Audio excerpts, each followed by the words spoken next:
The death toll is rising after a deadly cyclone hit the island nation of Vanuatu over the weekend.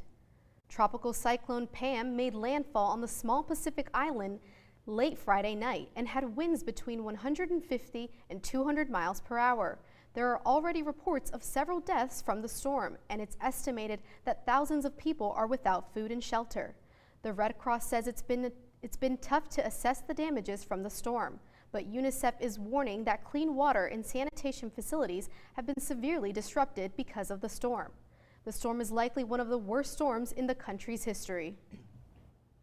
With spring approaching, the city of Boston is probably sick of hearing about snow. However, after more snow fell on the city on Sunday, Boston has broken its annual snowfall record. Boston had more than 108 inches of snow this season, which broke the original record set in 1995 through 1996. Boston's average annual snowfall is more than double. Boston this year saw more than double their average annual snowfall. Could it be time to say goodbye to the cold winter weather?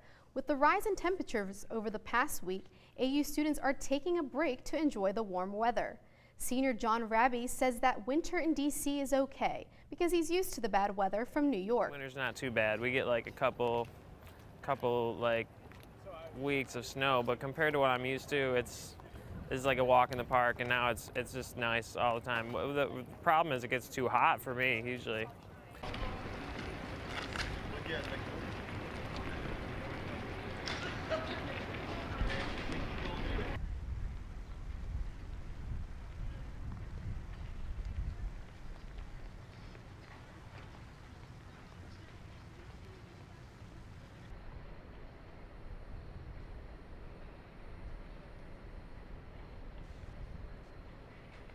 Warm weather is on the way for tomorrow with the temperature set to hit 70 degrees. But don't rush out to buy flip-flops just yet. The temperature for the rest of the week is supposed to stay in the mid-50s. Cinderella was the belle of the box office, debuting with $70.1 million over the weekend. Disney's live-action movie stars Lily James as Cinderella and Helena Bonham as the fairy godmother. Last week's top film, Chappie, slid to 5th with $5.8 million at the box office. The nation's capital is now among the 23 states that have legalized recreational marijuana. After 70% of DC voters approved Initiative 71, entrepreneurs started to promote their budding marijuana business to DC residents in a pot expo. Mahafreen Mystery reports. A marijuana business expo in DC had companies and entrepreneurs advocating the investments in the plant. Washington, D.C. has legalized possession of 2 ounces of marijuana due to voters' approval of Initiative 71.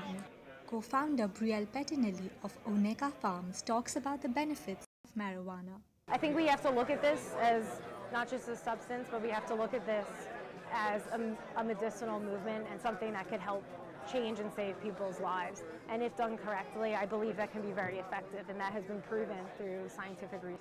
My room's 70% days, 30%. Well, this is nice though, but I don't remember that. The U.S. market for legal cannabis grew over 65% in 2014. Distributor of Canna Energy, C.J. Carter, hopes for a brighter future. You can actually smoke marijuana in your home. You can actually carry 2 ounces with you. So that is a very progressive step considering what it used to be. But hopefully here in the next couple of years, everything will be legal. There will be no more restrictions on this industry, so it can really reach its potential. Despite legalization of marijuana in the district, the DC Council is still working on regulations for the industry. For District Wire News, it's Mahafreen Mystery. Thank you for joining us for District Wire News. I'm Paola Chavez. And I'm James Dubeck. Have a great week.